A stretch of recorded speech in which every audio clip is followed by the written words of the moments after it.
From Miami Law, I'm Annette Uguez, and this is The Explainer.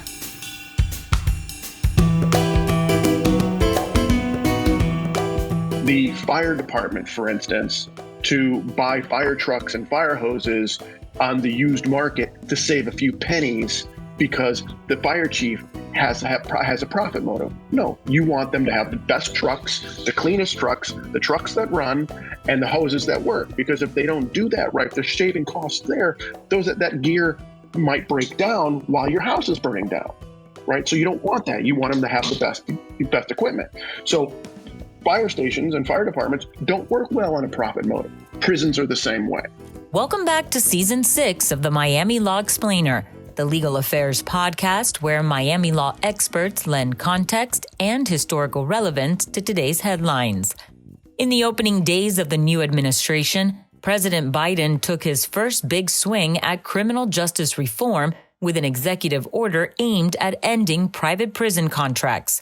Innocence Clinic Director Craig Trocino takes a wide look at the prospects. Let's go to executive producer Catherine Skip with the interview. Hey, good morning, Craig. Good morning. Always nice to have you on. Shall we start with the executive order? What does it do? What does it not do? Well, it's actually, in my view, a pretty extraordinary order. And it's extraordinary because it recognizes mass incarceration and identifies it not as a virtue, but as a problem in the criminal justice system. And it says that it's significant cost. It's at a significant cost and doesn't make us any safer, which I think the data bears out. It also shifts the focus from prisons, from the prison system, from warehousing, incarceration, and punishment to rehabilitation and redemption. This is a presidential declaration that seems to acknowledge that people in prisons are actually human beings and they might be worthy of redemption and rehabilitation. I see it as kind of a sea change in the way we're approaching corrections, at least from the top down. So it's nice and beneficial to see the president saying that people are worthy of redemption, and we want to do what we can to make them productive members of the society rather than warehousing them indefinitely at $100 per person per day, which is what it currently costs in the federal system. Right. It actually takes us a little bit closer to the words of St. Francis. Since yesterday was Ash Wednesday, where there is despair, hope, where there is darkness, light. For it is in giving that we receive, and it is in pardoning that we are pardoned, right? President Biden's a man of faith. He understands this. And I think this order is part of that. It also focuses on humane treatment, declaring that, prisons should be treating people humanely. That's another recognition of the basic humanity of the folks in our prison system that we've put there and that we are stewards of. I think that's a necessary thing to say. But the downside is I guess it really only applies to the federal system. It doesn't really apply to the states. Okay. Removing the profit motive from the prison equation was a target of the Obama administration. Can you talk a little about the impact that had during that administration and how it changed under the Trump administration? Well, right. So, I forget what year it was probably 2012 or so, that the President Obama was taking steps away from for-profit prison systems, which I applauded as a good move. Then, of course, when there was a change in administration, the Trump administration went back into coordination with for-profit prison systems. Fortunately, President Biden recognized in that order that part of the problem of mass incarceration is because we have for-profit prison systems. So it's a nice step back to, I think, sanity in the prison situation. Getting rid of for-profit. The for-profit system that we have. Now, look, there's nothing wrong with the profit motive in general in a capitalist system, right? But it's necessary for capitalist organizations to survive. Apple, Google, ExxonMobil, they have to maximize profit. That's the whole game. But there are some things, particularly when it comes to governmental services, that profit motive and the free market are not the be all end all, right? Because the easiest way to maximize profits is to reduce the costs that you're spending on your services. And that ends up making the services less robust, less efficient, less there. If you maximize profit to the extreme when services to another human being is part. You might be getting to there's no there anymore. And so you wouldn't want the fire department, for instance, to buy fire trucks and fire hoses on the used market to save a few pennies because the fire chief has a profit motive. No, you want them to have the best trucks, the cleanest trucks, the trucks that run, and the hoses that work. Because if they don't do that right, they're shaving costs there. That gear might break down while your house is burning down, right? So you don't want that. You want them to have the best equipment. So fire stations and fire departments don't work well on a profit motive. Prisons are the same way, because when you have the need to maximize profit, you build more prisons to have more beds, to put more people in it on an economy of scale, build more widgets in essence. But that doesn't really work out in the long term for prisons. I mean, for instance, Geo Group, which is one of the big for-profit prison corporations. In 2019, their CEO made $5.7 million. Their CFO made $2.2 million. Two top senior vice presidents made $1.3 and $1.8 million per year, respectively, and their marketing director made $1.3 million. That's $12.3 million for 4 people at the top of a corporation. Take a wild guess what the director of the Federal Bureau of Prisons makes. No idea. $180,605. Yeah. $180,605 per year, right? So you can't tell me that for-profit is the way to go, right? Because Bureau of Prisons does it better. They do it cheaper, and they don't have to have a marketing division that goes around and tells people to send bodies to me. Right, no lobbying arm. Well, I didn't even get to that person's salary when I was doing the research. So what's next? Can Biden do more by executive order? Is there legislation, being cooked up, or any idea where we go from here? I don't know where the legislation is going, and I don't know what President Biden has on his executive order agenda with regard to criminal justice. I do know, and he's been on record for a while saying that he opposes the death penalty. So I would like to see a death penalty moratorium. At least he can easily do that and just declare that we're going to have a moratorium where there are going to be no further federal executions. He could even commute those sentences from death to life without the possibility of parole too. That would be a nice step. I'd also like to see an end to mandatory minimum sentencing. Because those are the types of things that end up leading to mass incarceration. You've got, where the judges who are sentencing have absolutely no discretion to sentence the person standing in front of them in open court. They must sentence to 20 years, 30 years life in prison because that's what the statute says. Takes away all the sentencing authority and the discretion of the trial judge, who is in the best position to really do this, and put it in the hand of the legislature. I'd like to see an end to solitary confinement as a practice.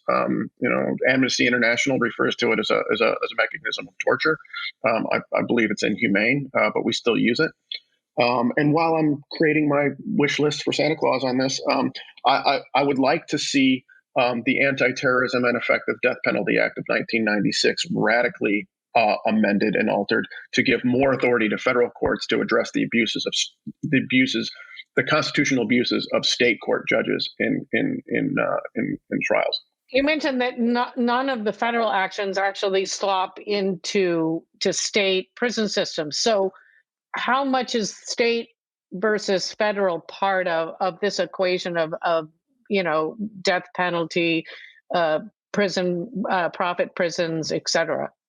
Well, in the executive order, President Biden comes out and says there's 2 million people in prison in the United States, which is an accurate number. In fact, if you look at it, we are the highest per capita in prisoner, if that's the right word, in the world. We have 5% of the world's population, but we have 25% of the world's prison population. Staggering.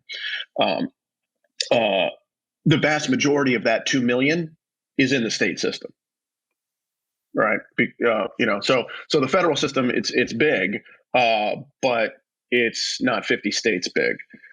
And maybe there's a leading by example trickle down on this. But the states who are already prone to doing it are doing it. And the states who like for-profit prisons will still have for-profit prisons. I mean, the for-profit prison corporations aren't going away because President Biden, signed this executive order.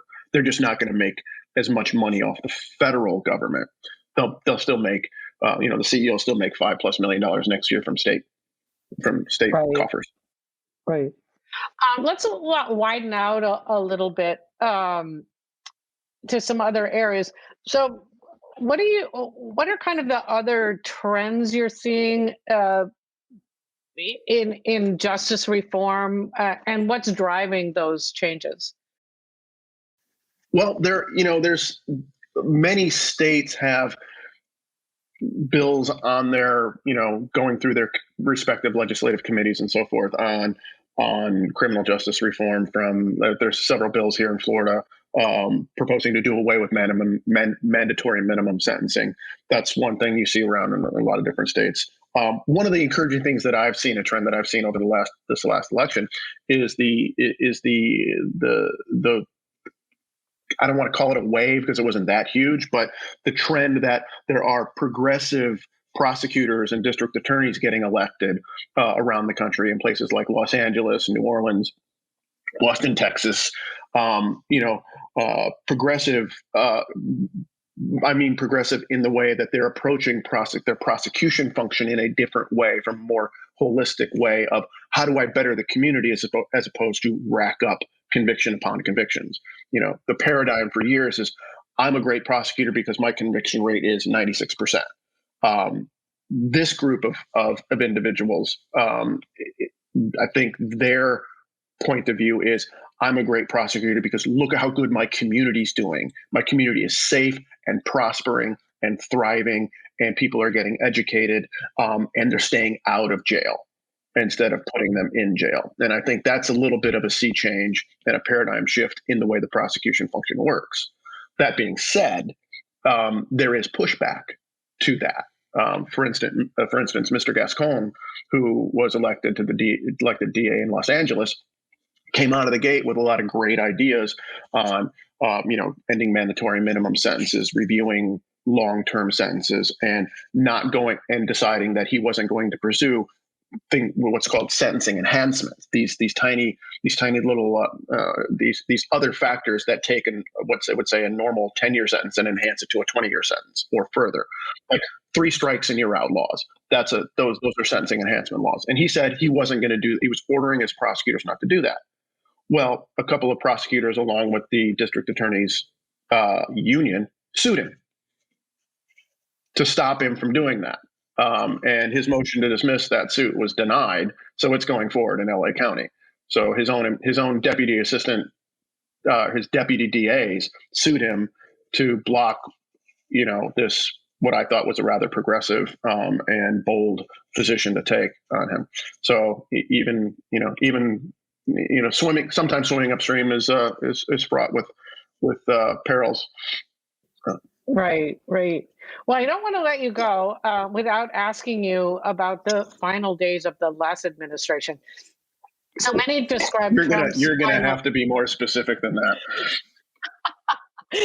So many have described Trump's final tsunami of clemency orders as a money-driven, rewards sweepstakes or something.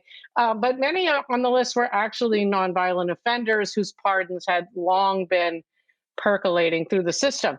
So were there more air quotes, good pardons where the punishment didn't fit the crime, or were there more party favors for the rich and connected? I didn't look at all of them, but the ones that made the news seemed to fall in the rich and connected category. People who were clearly convicted of crimes or pled guilty to crimes. Not that they had served any time or served too long. So that seemed to have been a little bit of not what I would consider to be the proper pardoning function on that to be doled out to friends. Not that doesn't happen and hasn't happened in the past. It, Clinton did a couple that I wasn't happy about either.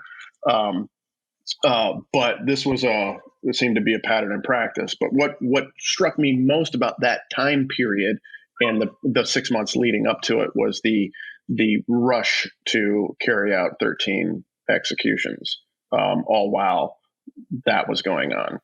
Right. That seemed to be that's still the thing that echoes in the back of my head about the end of that.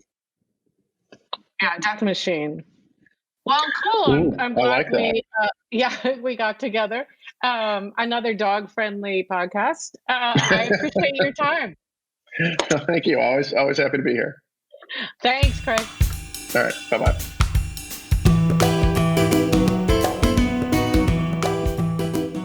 Thanks for joining us at The Explainer for a whole new season of interpreting legal issues in the headlines. If you love our show, leave us a 5-star review with your podcast provider and ask your friends to subscribe. You can always drop us a comment at explainer@miami.edu. Our show is engineered and edited by Christopher Alzadi with theme music composed by Rady Kim from the Frost School of Music. I'm your host, Annette Uguez. Today's episode is brought to you by the 2021 Global Entertainment and Sports Law Virtual Conference on April 8th and 9th. For more information about the gathering of top industry leaders from companies, sports organizations, and law firms, visit law.miami.edu.